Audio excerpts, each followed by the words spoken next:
Are you in the dating game now, Erica?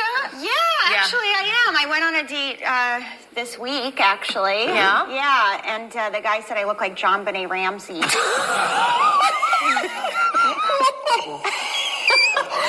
she were still alive. I was like, you look like the killer if they'd found him. And we had a fun night of role-playing. Good morning. It's Monday, Cold War Monday, April the 13th, and this is The True Conservative. Welcome to all the butchers, bakers, and candlestick makers out there. I'm Ron, your host, and the only true conservative in the United States today. So today, after the Serenity Prayer and the patriotic song of the day, we will have Varney and Company, motivation, meditation, and the Cold War. All that and more when I get back.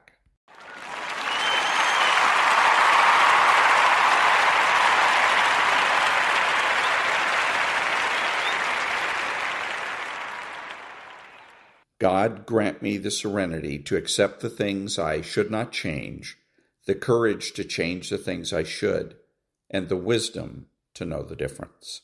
Amen.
Thank you, Stuart Varney. Take it away. Wait a second, Maria.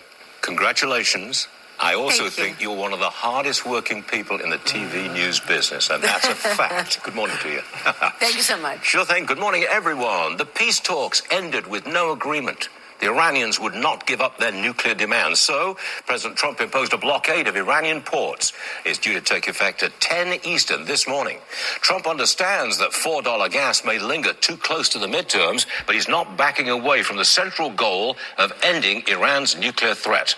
The ceasefire is holding, although Israel reports missile and drone strikes come in from Iran. The price of oil that is, it's moved back above $100 a barrel. You're at 103.66 right now. Gas remains above $4. The current average for regular is $4.12. That's little change from late last week. California, you'll pay $5.89 for a gallon of regular, and diesel, you pay $5.65 for a gallon of that. Stocks down in pre-market trading. The Dow off maybe 400 to 500 points. The Nasdaq's down over 100. Goldman Sachs kicked off earnings season this morning.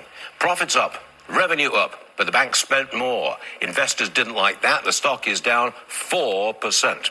Bitcoin coming in this morning around $70,000. You're at 71.1 right now. The 10-year yield's 4.32 at the moment. The 2-year coming in with a yield of 3.81%. Politics. Democrat Congressman Eric Swalwell has suspended his campaign for governor of California. 4 women have come forward with charges of sexual misconduct and sexual assault. Swalwell is a leading Trump hater. That's why then Speaker Pelosi allowed him to stay on the House Intelligence Committee, even after his relationship with an alleged Chinese spy was uncovered. At the Masters, Rory triumphed. He has now won back-to-back green jackets. A great day for golf. Rory went into the final round with a 6-shot lead. He lost it, but then came back to beat off his many challengers. He gets a check for $4.5 million. Monday, April 13th, 2026. And that was Varney and Company. Back in a minute. No, non-profit news now. Now back in a minute.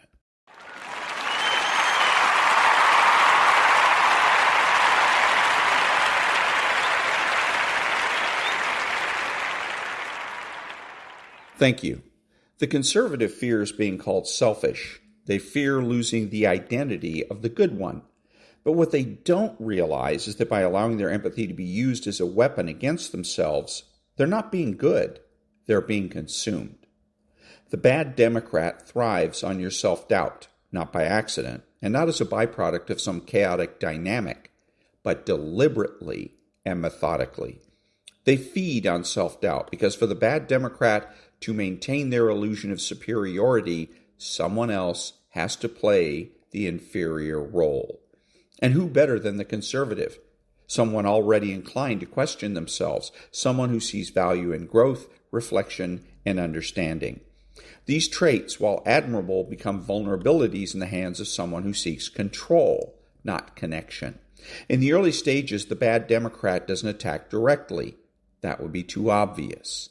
Instead, they plant seeds. They drop subtle comments.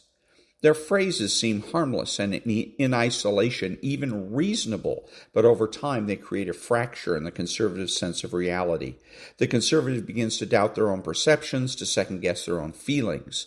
They ask themselves, did I overreact? Did I misunderstand? Is it my fault? This is called gaslighting, and it's not simply manipulation. It's psychological destabilization.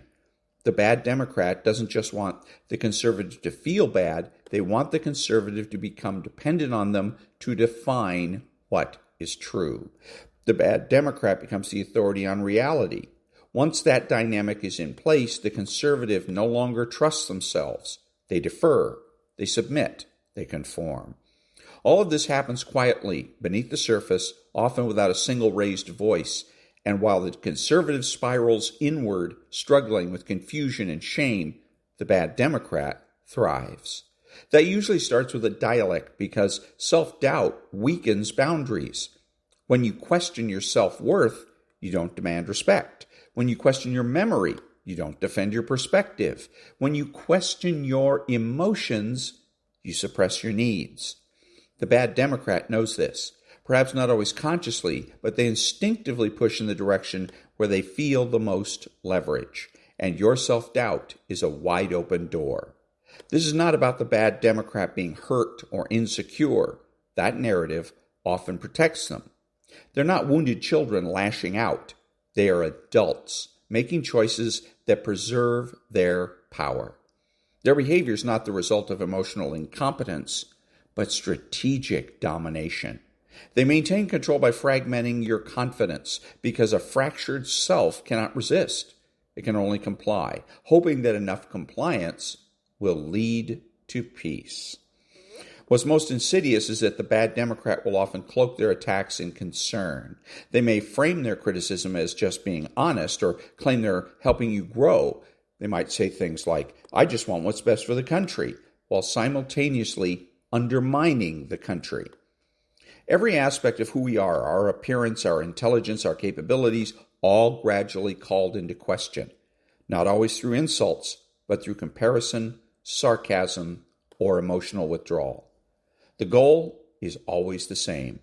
Make you doubt yourself so deeply that you cling to them for validation. And when you do seek their validation, they withhold it. They ration approval like a drug dealer controlling supply. One day they'll praise you. The next day they'll go cold. This cycle of approval and rejection becomes addictive. The conservative, desperate to regain a sense of equilibrium, tries harder. They become more compliant, more accommodating, more self-erasing, believing that if they can just do everything right, the bad Democrat will cooperate. But that moment never comes, because it's not about being right. It's about staying unsure. The bad Democrat doesn't want peace. They want dominance, and self-doubt is the perfect leash. It keeps the conservative within range, compliant, and confused, constantly working to regain something they never actually lost, their worth. Over time, this internalized self-doubt reshapes the conservative's identity. Back in a minute.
Thank you. Now, motivation.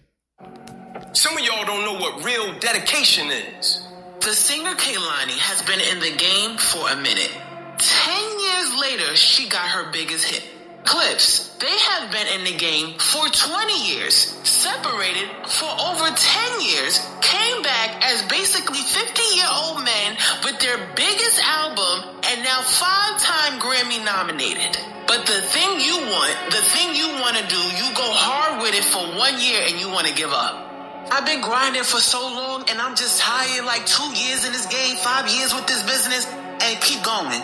If this is your thing and this is your passion and this is what you want to do, it don't matter how long it takes. It don't matter how many times you got to try. It don't matter how many times you get the no. Keep going. One of the reasons that I'm so successful is not because I am the smartest. It's because I'm the strongest. Because I'm the fastest. It's called competitive stamina. Every year I just kept going. And I kept going. And I kept going. And I kept saying one day gonna be my day. But you know what I'm not gonna do? I'm not gonna quit in the process. I'm not gonna give up. I'm not gonna give in. You don't do it based on how you feel. You do it based on the commitment you made to yourself. It ain't a matter of convenience, it's a matter of conviction. I said I'd do it, and I will get it done, no matter what. Average people live off talents. Phenomenal people live off efforts. If you want 120% results, then in every single area you're looking for this dream or this goal to become a reality, you gotta put forth the effort. I don't go to bed when I'm tired. I'm a lion. like you, I get punched in the face.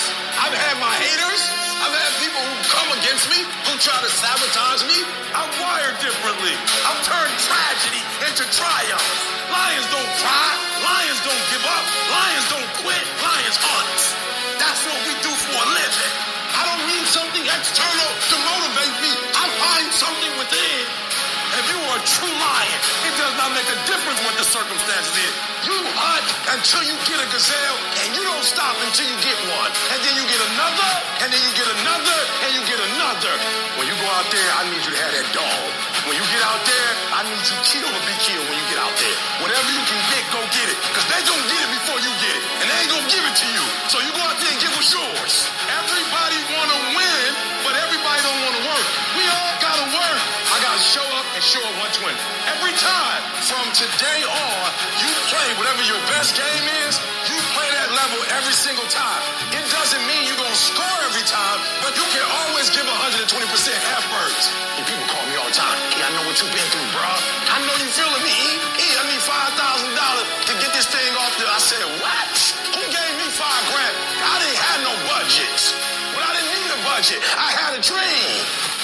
I didn't need no help, and I never quit. I never gave up. Why? It was my dream. It was my goal, and I just kept going. And nobody gave me nothing, and nobody paid me, and nobody asked me to do it. And I kept doing it, and I kept putting forth 60% effort, 70% effort, 80% effort, 90% effort, 100% effort, 120%, and boom! If you are willing to outwork everybody else, you can be and have and do whatever you want to do. It doesn't make a difference how smart you are. It doesn't make a difference where you were born. It doesn't make a difference what you have. It has everything to do with when you wake up in the morning, how much effort you put forward. And that was motivation. Back in a minute.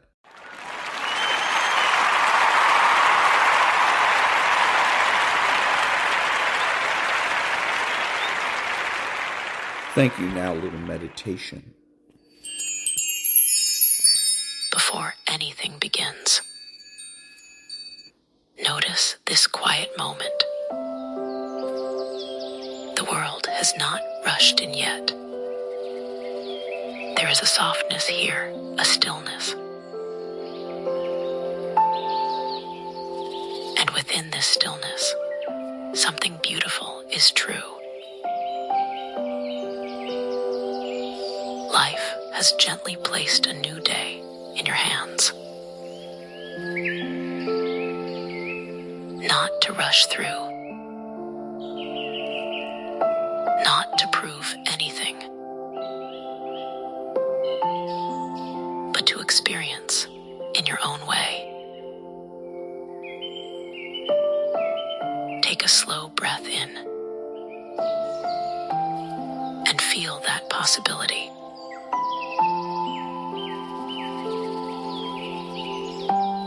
Allow your body to relax into where you are.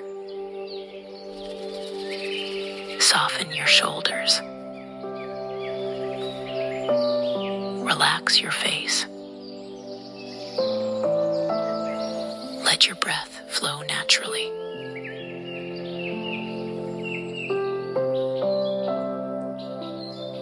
Inhale slowly. And exhale gently.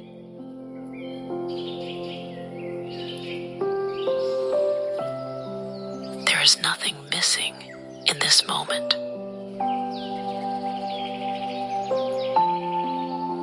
Right here, you are enough. Right here, life is already supporting you.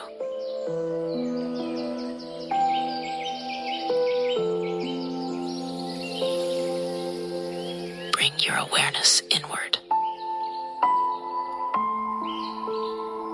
Imagine a soft glow at the center of your chest. A quiet, steady light. This is your inner energy. Your calm presence. Your natural state of being. With every breath in, this light grows grows a little brighter. With every breath out, it spreads gently through your body.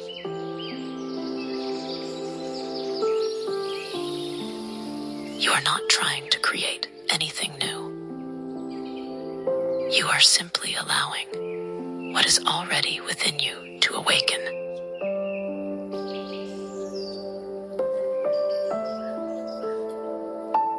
Let this thought settle softly within you. You don't have to force your way through life. You are allowed to move with it. There is a rhythm to your day, a natural unfolding.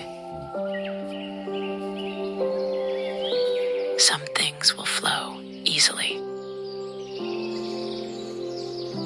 Some things will ask for your attention. But you can meet it all with steadiness. Affirm gently, I trust the rhythm of my life. I move with ease, not force.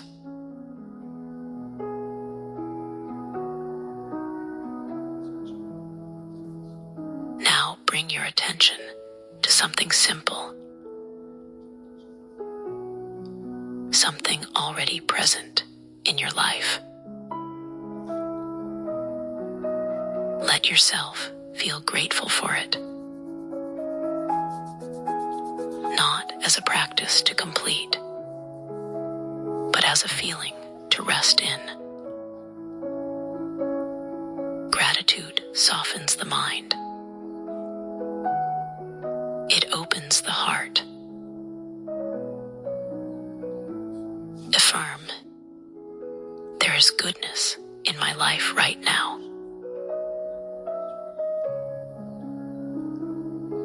I allow myself to notice it. I allow myself to feel it.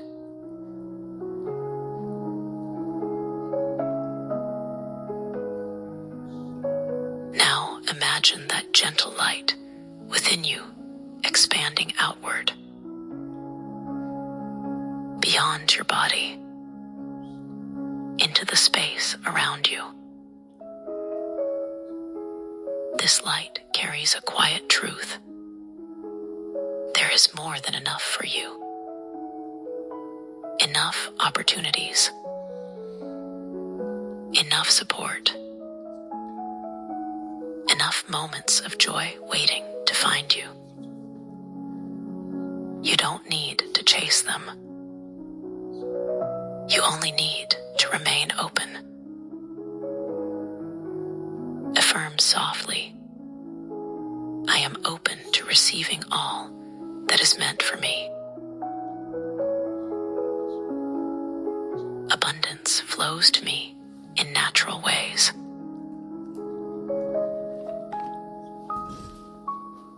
Picture yourself moving through your day. Notice how you carry yourself. Calm, grounded, clear. You respond instead of react. You move with intention. Small things go right. People meet you with kindness. You find yourself in the right place at the right time. Let this vision feel easy. Not perfect, just supported.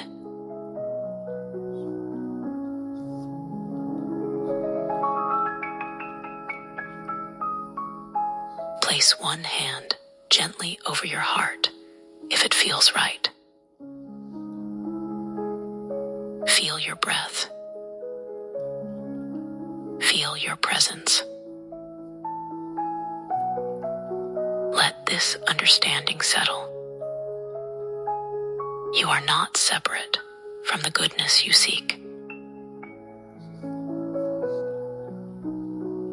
You are already part of it.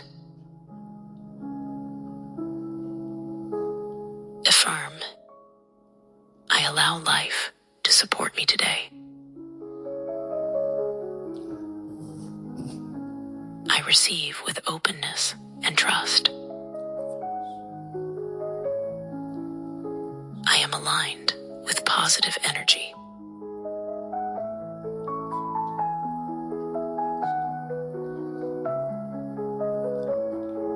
Now invite a soft sense of joy into your body.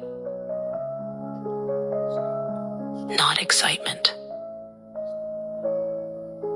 not intensity, just a quiet, steady feeling of this is good. Let it sit in your chest.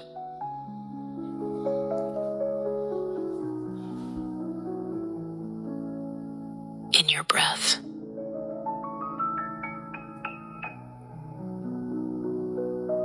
In your awareness.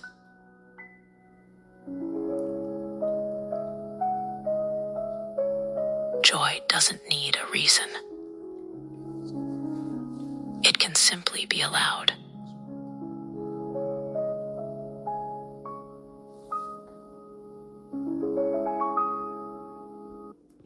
And that was a little bit of meditation.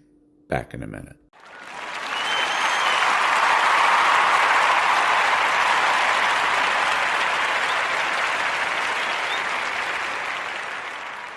Thank you. And now, the Cold War. March 1968, Western Pacific.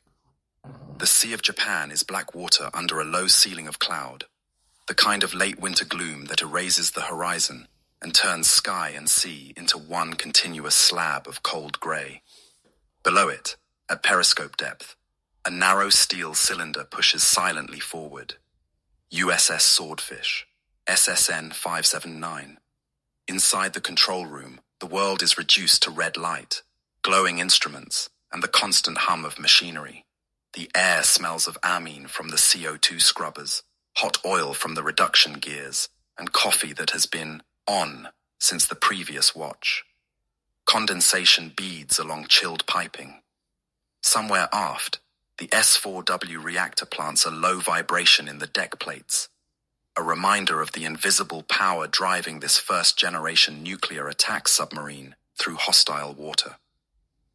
Swordfish is a Skate-class boat, one of the early nuclear submarines that bridged the gap between the experimental days of Nautilus and the more refined Thresher and Sturgeon classes. She is about 268 feet long, with a beam of roughly 25 feet and a draft close to 20.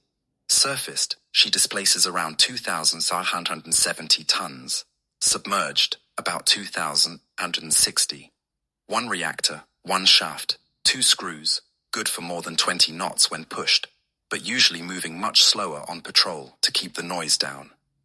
Her bow houses an early active-passive sonar suite that, in the confined seas of the Western Pacific, can pick up Soviet shipping and submarines well beyond visual range when conditions cooperate. 8 533mm torpedo tubes give her teeth. She is not as quiet or as powerful as the boats that will follow, but in 1968, she is still a frontline hunter in the U.S. Pacific Fleet. Her home port is Pearl Harbor, but the first weeks of 1968 have pulled her far from Hawaii. After a refueling and sub-safe overhaul completed in late 1967, Swordfish spent January and early February preparing for what the paperwork calls overseas movement. On the 3rd of February, she cleared Pearl for the Western Pacific, assigned to a deployment that will keep her submerged and far from home until early September.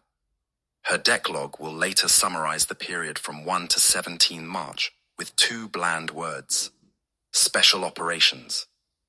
The men on board know what that really means. They are going into waters close to the Soviet Union, into a region patrolled by Soviet surface ships, submarines, and aircraft, to conduct the kind of intelligence work the Navy rarely acknowledges, even decades later. Tonight, that means operating at the edge of the winter ice. Swordfish is feeling her way along under loose pack, using sonar to listen for ice keels and solid flows, while the captain uses the periscope whenever he dares. Working under ice is delicate, unforgiving business. Too shallow, and the sail or periscope head will strike solid ice. Too deep, and the periscope becomes useless, leaving the boat blind to what might be lurking above. The sonar shack reports the sounds of ice grinding, a continuous low-frequency grumble, overlaid with sharper cracks, as floes press and break. The diving officer fights to maintain a precise depth, counteracting the swell that reaches down from the surface and makes the boat bob subtly in the vertical even at several dozen feet. Every time the captain orders up periscope, everyone on watch feels a little clench in the gut. Steel and glass are about to poke into a world of solid objects they cannot fully see. The captain grips the periscope handles, forearms braced, hydraulics hiss, and the scope rises through the periscope well, through the sail, up toward the surface. In the control room, men feel a faint, familiar shiver run through the structure as the scope approaches air. Then, instead of the expected smooth break into open water, there is a jarring lurch. A harsh scraping rattles down the scope column, the unmistakable feel of metal grinding against something hard. The deck jumps underfoot. Someone swears. Instinctively, the captain yanks the handles down, ordering the scope lowered and the boat taken deeper. It is the nightmare everyone rehearses and hopes to avoid. Contact between the periscope and ice. Moments later, when the scope is fully housed, a quick inspection tells the first part of the story. The periscope's motion is no longer smooth. Bearings that once turned freely feel stiff and reluctant. Later, when technicians can examine the head in detail, they will confirm that the scope has taken a heavy blow, its slender column bent enough to distort the optics and threaten the integrity of seals. In a war zone, the loss of a periscope is not a minor inconvenience. In the tight waters of the Sea of Japan, within reach of Soviet patrol craft and aircraft, it can be a mission-ending casualty. Without a trustworthy scope, Swordfish cannot safely operate at periscope depth for long, cannot take reliable visual fixes, cannot evaluate surface threats, and cannot effectively manage many of the intelligence-gathering tasks she was sent here to perform. In the wardroom, over hurried coffee and a chart spread out on the table, the captain and his senior officers talk through options. The damage is bad enough that they cannot simply press on and hope for the best. Repairing a bent scope at sea with the tools and spares carried aboard is unrealistic. Remaining in these waters blind would be reckless. The conclusion is unavoidable. Swordfish must break off the operation and head for a port capable of handling nuclear submarine repairs. That means Yokosuka, Japan, a major U.S. base with the industrial muscle and security infrastructure to work on a damaged American SSN. Orders are drafted, transmitted up the chain, via secure circuits, and eventually approved.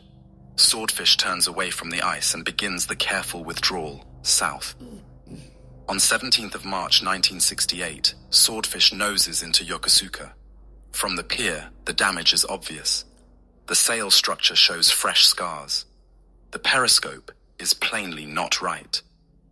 Japanese yard, workers, U.S. sailors on neighboring boats, and local observers all see enough to know this submarine has had a bad time somewhere at sea. Within hours, rumors ripple through the base community. A nuclear submarine has arrived with collision damage. Some say she hit a ship. Others say she hit ice. Dockyard workers tasked with assisting in the repairs pass along what they see to friends, and inevitably to reporters. It is impossible to hide a bent periscope in a peacetime port. The official explanation comes quickly. U.S. Navy spokesmen say that Swordfish was operating under ice in the Sea of Japan when her periscope struck pack ice. No other vessel was involved. The story fits what the crew experienced, and it matches the kind of work everyone knows nuclear submarines do in northern waters. Under-ice navigation is dangerous. Even in peacetime, hitting ice with a scope or sail is a known risk. To most people in Yokosuka, the incident looks like a straightforward example of that hazard. A few photographs of the damaged sail circulate, but there is no indication, from what can be seen, that another submarine was involved. Repairs begin. Swordfish's log will show only that she arrived, entered availability, and then departed when the work was done. 9 days before Swordfish tied up in Yokosuka, far out in the North Pacific, another submarine had ended her patrol in the worst possible way. K-129, a Soviet Navy Golf II-class diesel-electric ballistic missile submarine, had sailed from Petropavlovsk-Kamchatsky with 3 nuclear-tipped SS-N-5 missiles in her deck-mounted tubes and 98 men aboard. Her assigned patrol area lay in the Central Pacific, near the international date line, around 40 degrees north latitude. Somewhere out there, in deep water more than 1,500 miles northwest of Hawaii. She suffered a catastrophic event and went to the bottom. Soviet search forces scoured the region where they believed she should be. They found nothing. From Moscow's point of view, the timeline is uncomfortable. A Soviet strategic missile submarine disappears under mysterious circumstances. Not long afterward, an American nuclear submarine surfaces in Japan with obvious collision-like damage. The Soviet Navy, operating under layers of secrecy and suspicion, begins to connect dots. They know the Americans trail their boats when they can. They know collisions have occurred before between rival submarines. Lacking precise knowledge of Swordfish's track, some Soviet officers begin to argue that the American SSN may have rammed K-129, either accidentally while trailing or even as an act of deliberate aggression. In a system that often sees hostile intent behind every misfortune, the theory takes hold. Swordfish, to them, is the prime suspect. In Washington and Pearl Harbor, those accusations sound absurd. Swordfish's navigation data shows where she actually was between March 1st and March 17th, deployed to the Western Pacific, conducting special operations, then heading for Yokosuka.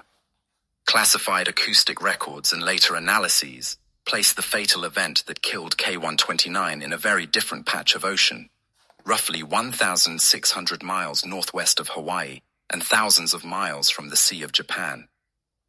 But none of that information can be shared publicly without revealing how the United States listens to the deep ocean. To American officials, the Soviet theory that Swordfish sank K-129 is not just wrong, it is geographically impossible. To Soviet officials, looking at a missing boat and a damaged American submarine, it is at least plausible enough to file away as a working suspicion. Inside Swordfish, life follows the familiar rhythm of a boat in port for repair. Yard workers clamber up scaffolding erected around the sail, removing damaged fairings and dismantling the periscope assembly. Sailors haul out equipment for calibration and test. Radiation control teams check and recheck the integrity of the reactor plant shielding as cutting and welding work proceed topside. The crew adjusts to the strange combination of being in a foreign port, yet confined by security rules that limit where they can go and what they can discuss. They hear scraps of the emerging story about a missing Soviet submarine, but are not told the details. Intelligence briefings are tightly compartmented. For most of them, the priority is simple. Get the boat fixed, get back to sea, and finish the deployment. Somewhere in the Pacific, hundreds of miles from where Swordfish now sits pierside, underwater microphones have already recorded the death of K-129. In quiet rooms in the United States, analysts listen to those tapes over and over, passing the low-frequency rumble and sharp transients of a hull collapsing under immense pressure. From the timing differences between widely separated hydroacoustic stations, they fix the approximate position of the event. From its acoustic character, they infer that a submarine imploded at great depth, perhaps after internal explosions. Nothing in the pattern suggests a glancing collision near the surface. Everything about it suggests a sudden, catastrophic failure, far from the Sea of Japan. But in 1968, that story lives behind vault doors and classification stamps. In public, all anyone can see are 3 stark facts. K-129 is missing with all hands. Swordfish has arrived in Yokosuka with a smashed periscope. and neither superpower is willing to explain exactly what its submarines were doing when those things happened. Inside the Pentagon, and at out-of-the-way Navy facilities around the Pacific, the disappearance of K-129 is treated as both a tragedy and an opportunity. Almost as soon as Soviet search forces begin sweeping the ocean, U.S. acoustic intelligence sites are tasked to go back through their recordings from early March. At ADAC, in the Aleutians, and at Air Force monitoring posts scattered across the Pacific, analysts rewind magnetic tapes and listen for anything out of the ordinary. They are working with data from SOSUS, the sound surveillance system. Long lines of bottom-mounted hydrophones feeding signals back to shore through undersea cables. Built in the 1950s under deep secrecy, SOSUS was designed to detect the low-frequency sounds of submarines at long ranges. By 1968, it has matured into a global network, a kind of undersea ear tuned to the rumble of propellers and the dull thud of distant explosions.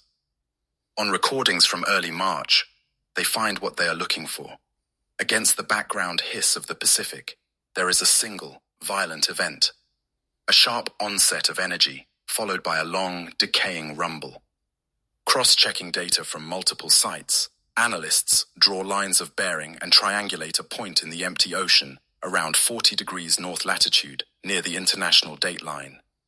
The water there is around 16,500 feet deep, far beyond the crush depth of any submarine. The timing and location match what little is known of K-129's patrol plan. The acoustic signature is consistent with a hull collapse or a massive internal explosion, followed by implosion, the death cry of a submarine. For the US Navy and the intelligence community, the conclusion is compelling. K-129 died here, in mid-ocean, not in the constrained seas where Swordfish had been operating. That conclusion never sees the light of day. Admitting that the United States can pinpoint the destruction of a submarine thousands of miles away using fixed underwater microphones would reveal too much about SOSUS capabilities. At the very moment when the Soviet Union is racing to build quieter nuclear submarines, the American advantage in undersea listening is too valuable to compromise. So the analysis remains locked in classified files, circulated only among those with a strict need to know. Publicly, American spokesmen stick to a narrow line. Swordfish suffered ice damage in the Sea of Japan and was nowhere near any Soviet ballistic missile submarine when that boat went missing. They cannot prove that claim to Moscow without exposing their technological edge, and Moscow will not take them at their word. Inside the Soviet Navy, the search for K-129 becomes a grim exercise in futility. Surface ships and aircraft methodically work the region where the submarine ought to be if her patrol had gone as planned, dropping sonobuoys, dragging sonar, watching for oil slicks or wreckage. Nothing is found in that search box, because K-129 is not there. She is hundreds of miles away, in deep water, where the US acoustic fix places her. To some Soviet officers, especially those closest to the technical data, it becomes clear that the boat likely suffered a catastrophic internal accident. But at higher political levels, the coincidence of Swordfish's damage and K-129's disappearance remains tantalizing. It offers a simple, blame-shifting answer. The Americans did this. When Soviet intelligence officers obtain photographs of Swordfish in Yokosuka, sails scarred, periscope access panels open, work clearly underway, they fold them into a narrative already shaped by suspicion. To them, the damage looks like more than what pack ice alone might have done. Western analysis later suggests that the Soviet naval staff considered several collision scenarios, a glancing blow as the American submarine attempted to trail too closely, a near head-on encounter in which Swordfish's sail or bow struck K-129's hull, or even a ramming maneuver executed deliberately to disable a Soviet strategic asset. None of these theories fit the geography or what the Americans know from their own senses, but clean external narratives seldom depend on messy internal facts. Project officers in the US intelligence community see K-129's loss through a different lens. To them, the wreck lying on the seafloor at a depth of more than 3 miles is an unparalleled intelligence target.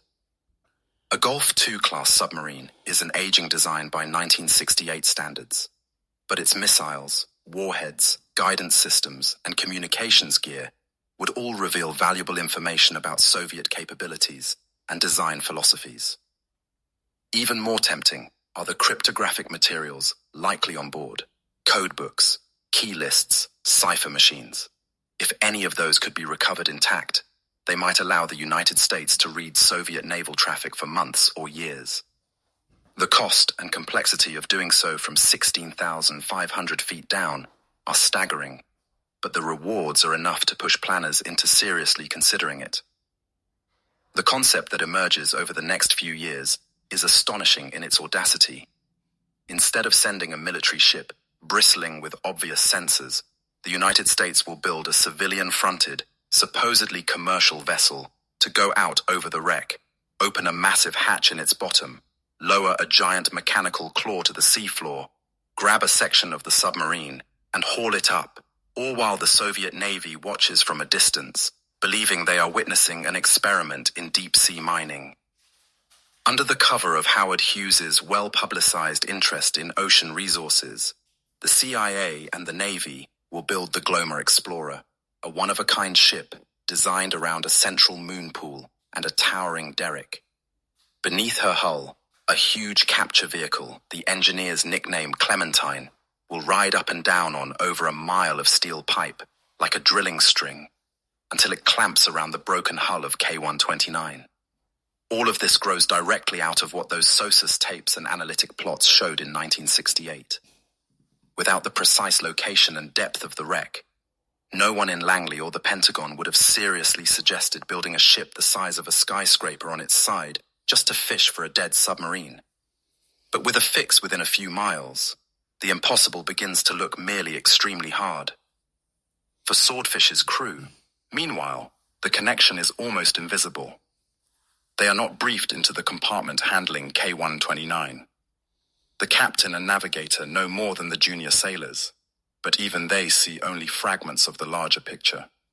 Their experience of early 1968 remains defined by a jarring encounter with ice, an unplanned repair stop in Yokosuka, and the uneasy knowledge that somewhere out there, a Soviet boat never came home. Swordfish leaves Japan once her periscope and sail are repaired, rejoining the rotation of Western Pacific operations, patrols, exercises, surveillance of Soviet naval movements out of Vladivostok and Petropavlovsk. The formal accusations from the Soviet side that she was responsible for sinking K-129 filter down slowly, more through rumor and the occasional intelligence brief than through any official communique. For the officers, the charge is infuriating. They know their track. They know their charts. They know where they were and where they were not. Quietly, among themselves, they talk about the absurdity of being blamed for an accident thousands of miles away. But they also know that undersea collisions do happen, that other boats on both sides have bumped each other in the dark, and that the line between accident and act of war can be thin when viewed through the lens of Cold War paranoia. If you'd like to explore this story in greater depth, there are links in the description to books and declassified documents that go into the loss of K-129, the role of SOSUS, and the full story of Project Azorian. Those resources helped shape this episode and offer technical and historical detail that simply won't fit on screen. They also support this channel and help Cold War Chronicles keep producing deep dive investigations into the invisible war beneath the waves. Back in the Soviet Union, the political handling of K-129's loss follows a sadly familiar pattern. Families are notified in formulaic language that their husbands, sons, and fathers have died in the line of duty. The circumstances are not explained. There is no location given, no wreck site to visit. Within the officer corps, the event enters whispered lore as another of the fleet's many unspoken tragedies. For a time, some Soviet analytic work suggests that an internal explosion in the missile compartment, perhaps during a failed launch drill, might have triggered the disaster. Other theories point to battery gas explosions or torpedo accidents, both recurring hazards in diesel-electric submarines. Officially, however, little is said. Admitting that a strategic missile boat simply blew up on her own is politically unpalatable. Blaming an American collision partner is easier. The Americans, with their classified tapes, images, and later recovered wreckage, do not share that view. Within the Navy and CIA, the working hypothesis is that K-129 suffered an internal casualty, possibly a misfire or malfunction involving one of her Saoku missiles that led to a rapid, uncontrollable loss of buoyancy and hull integrity. Acoustic data suggests an initial smaller event followed by a major structural failure. Photographic surveys from deep-diving camera sleds towed over the site show the hull broken into sections, missile tubes ripped open, debris spread along the bottom. None of the patterns match what engineers would expect from a glancing blow with another submarine near the surface. Everything about the wreckage screams catastrophe from within. Swordfish's name appears in no declassified planning documents for Project Azorian. By the time Glomar Explorer reaches the recovery site in 1974, Swordfish is years older and already fading from the cutting edge of the attack submarine force. That gap between the public myth that she murdered a Soviet boat in the dark and the internal reality that she was inconveniently in the headlines when someone else's submarine failed catastrophically becomes a kind of case study in how Cold War rivalries warped perception. Each side believed what fit its fears and interests. The truth, sitting under 3 miles of water and in locked classified files, had to wait for a very different era to surface. In Washington, the disappearance of K-129 quickly stops being just a Soviet problem. The acoustic event northwest of Hawaii has given the United States something far more concrete than rumors and accusations. A likely position on the seafloor, where a Soviet ballistic missile submarine lies broken in the dark. In an era when every missile, every warhead, and every codebook can tip the balance of deterrence, that is not simply a tragedy, it is an opportunity. Inside windowless rooms in the Pentagon and at Langley, Navy and CIA officers sketch the outlines of an audacious idea. If the wreck can be found, maybe some of it can be lifted. And if it can be lifted, maybe the United States can peer directly into the secrets of Soviet strategic warfare. But the ocean does not give up its dead easily.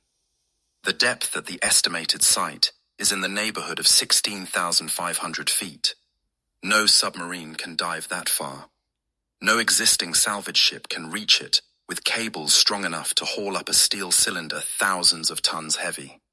At that depth, water pressure is around 8,000 pounds per square inch, strong enough to crush all but the most specialized equipment. Traditional Navy salvage doctrine says that anything below a few thousand feet is, for practical purposes, gone forever. The people being gathered around the table now are not traditional salvors. They are engineers, covert operators, and contractors used to being told that something cannot be done and then being asked to do it anyway. The proposal that emerges is almost science fiction. Build a ship unlike any other, a massive, open-centered vessel that can straddle the wreck site and lower a gigantic mechanical claw, what engineers will later call the capture vehicle, down 3 miles to grasp a large section of K-129's hull. Disguise the entire operation as deep-sea mining research, using cover stories about harvesting manganese nodules from the abyssal plain. Recruit a private industrial figure with enough wealth and eccentricity to make the cover story believable. Hoist the captured hull section up into a hidden moon pool inside the ship's belly, where it can be examined in secret. Then sail away, leaving the Soviets none the wiser. It is bold, risky, breathtakingly expensive, and exactly the kind of project that appeals to a Cold War leadership used to thinking in terms of billion-dollar bomber programs and global intelligence contests. Within months, that outline has a name: Project Azorian. To the outside world, and even to many of the people working on the hardware, it will be associated with another name, one designed to draw attention in exactly the right way.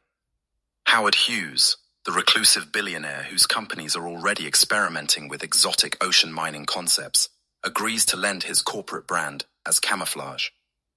On paper, the giant ship being designed at Sun Shipbuilding in Pennsylvania is the Hughes Glomar Explorer, a commercial deep-sea mining vessel meant to pioneer the extraction of metal-rich nodules from the deep ocean floor.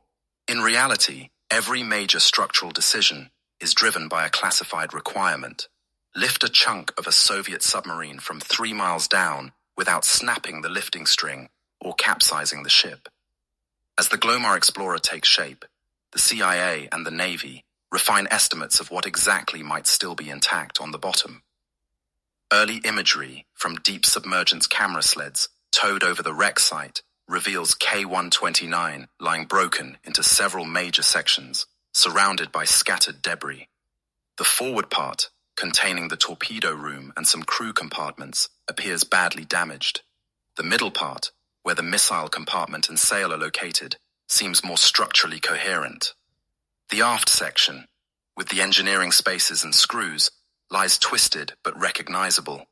Engineers decide to target a central hull segment roughly 130 to 140 feet long, encompassing missile tubes, control spaces, and equipment of the greatest intelligence value. Meanwhile, in Soviet naval headquarters, another sort of planning is underway. The official investigation into K-129's disappearance remains tightly held. Conclusions about the cause, an explosion during a missile drill, a catastrophic hull breach, perhaps a battery or torpedo accident, are argued behind closed doors. Families are told as little as possible. There is no public admission that a nuclear-armed submarine lies on the ocean floor outside Soviet territorial waters. Naval officers who suspect that the Americans may mount a salvage attempt have no clear way to prove it, and even less leverage to stop it. The distances involved are too great. The region is too vast. Any large, foreign ship there can plausibly claim to be fishing, surveying, or prospecting. The same secrecy that shields Soviet embarrassment also blinds Soviet response. Back at Pearl Harbor, Swordfish continues her career. Repairs completed, she returns to sea in mid-1968 to finish out her Western Pacific deployment. Her logs show normal port calls, training, and operations. The men who were aboard during the Periscope strike file, their memories alongside all the other near misses that make up a submariner's informal war stories. Some hear whisperings that Moscow has blamed them for K-129's loss. A few bristle at the accusation. Others shrug. In their world, misinformation and propaganda are expected. When Swordfish eventually decommissions in 1989, after 3 decades' service, she carries no official crest or marking that hints at any connection to a lost Soviet boat. The ship's history, as written in unclassified references, makes only a brief note of an under-ice collision with pack ice in 1968. If you are enjoying this investigation into history's hidden conflicts, please verify your subscription to the channel Cold War Chronicles. We declassify the past to understand the present. By the summer of 1974, the Glomar Explorer is ready. She is enormous, over 600 feet long, with a displacement rivaling that of an aircraft carrier. From the outside, she looks like an ungainly industrial ship married to an oil rig, cranes and gantries bristling above an oddly tall central structure. Hidden within that structure is the heart of Azorian, the moon pool, a cavernous well open to the sea through the bottom of the hull, and the towering derrick that will lower and raise the capture vehicle. Beneath the ship, when she reaches the target coordinates, a thick string of steel pipe sections will descend to the seabed, each joint carefully torqued, the whole assembly designed to support millions of pounds in tension without buckling. At the far end of that string waits the mechanical claw, its articulated fingers ready to embrace the shattered remains of K-129. The transit to the recovery site is conducted under the fiction of mining exploration. Notices to mariners and diplomatic communications describe a deep-sea research expedition. When the ship arrives northwest of Hawaii and stations herself over the wreck, Soviet vessels take notice, but do not fully grasp what is happening. A few trawlers move closer to observe, keeping a wary eye on the strange American ship. with its central opening to the sea. For their crews, the official Soviet line is that the Americans might be testing real deep-sea mining gear, something Moscow is politically inclined to oppose, but not necessarily in a position to stop. No one tells them that a piece of a Soviet submarine lies below. Lowering the capture vehicle is a slow, nerve-wracking process. Each length of pipe added to the string increases the weight and the risk. Engineers monitor stresses, constantly. A sudden storm, an unexpected swell, or a miscalculation in ballast could snap the line or tear the ship itself apart. As the Claw nears the depth of the wreck, sophisticated sonar and camera systems guide its approach. For the first time, American eyes see K-129 not as a blurry outline on a towed camera film strip, but as a real object, twisted steel resting in silence on the dark seabed. The capture fingers, each the size of a small truck, close around the chosen hull section. Hydraulic locks engage. Sensors confirm a grip. On the surface, the order is given to begin the lift. For hours and then days, the Glomar Explorer inches her prize upward. The strain on the riser system grows immense. Engineers watch for any sign of buckling or fatigue. Somewhere near the halfway point, deep underwater, where no human can intervene, part of the plan fails. Later reconstructions suggest that as the captured hull section left the seabed and began to bear its full weight on the Claw, structural elements of K-129's hull gave way. A portion of the targeted section breaks loose and falls back to the bottom, taking with it some of the missile compartment and whatever secrets it held. But not all. When the battered remnant finally reaches the moon pool, it brings with it fragments of the submarine's midsection, portions of the hull, some internal spaces, and grimly, the remains of several Soviet sailors. What exactly was recovered in terms of hardware and documents remains one of the most closely guarded aspects of Azorian. Declassified summaries hint at missile components, fire control gear, and perhaps some cryptologic material. Other accounts suggest that the most sensitive cryptographic devices and current codebooks were in the part of the hull that slipped away. What is clear is that at least 6 bodies came up with the wreckage, identifiable as K-129 crewmen from their uniforms and personal effects. The Americans now face an ethical and political dilemma layered atop the technical and intelligence questions. They have, in effect, become custodians of foreign war dead, whose government does not even admit where they lie. The decision taken at the time is to conduct a burial at sea with full military honors, recorded on film in case it is ever appropriate to share it. Inside the moon pool, chaplains read words of committal. An American honor guard fires a salute. The bodies, placed in weighted containers, are lowered gently into the Pacific. No Russian relatives are informed. No Soviet officials are consulted. The service is both genuine and deeply secret, a peculiar intersection of respect and espionage.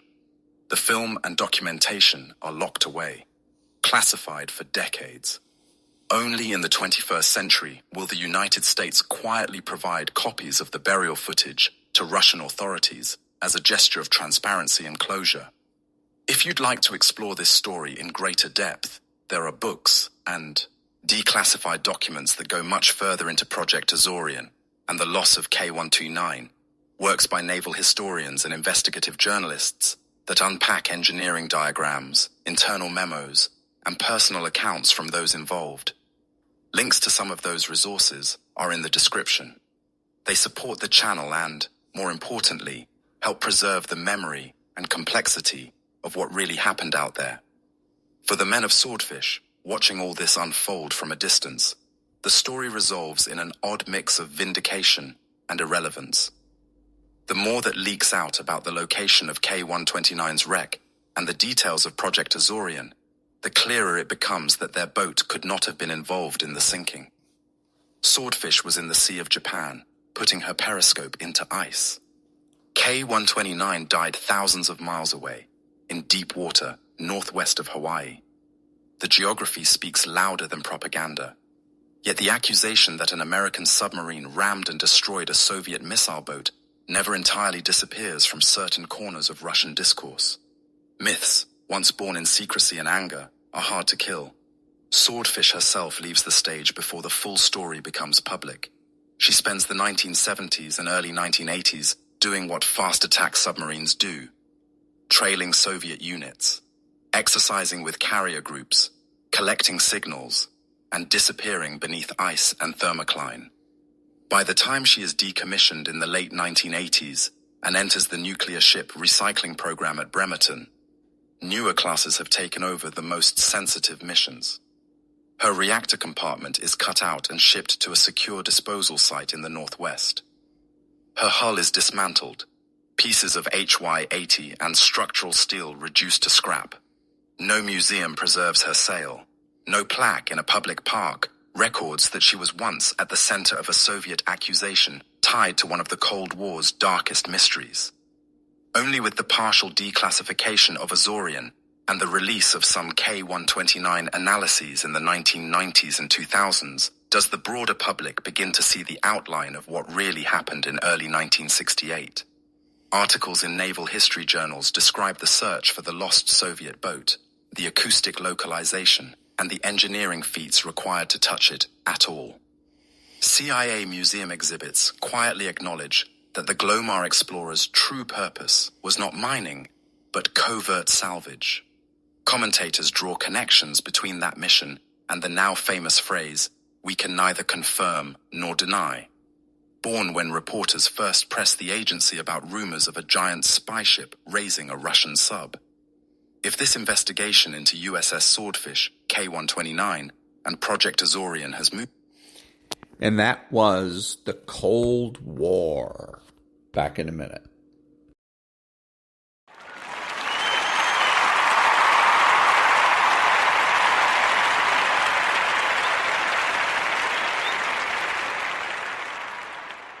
Thank you. This is Ron, your host, the only true conservative in the United States today, bidding adios to all the butchers, bakers, and candlestick makers out there, and reminding you that you're not neutral and that the government has no rights.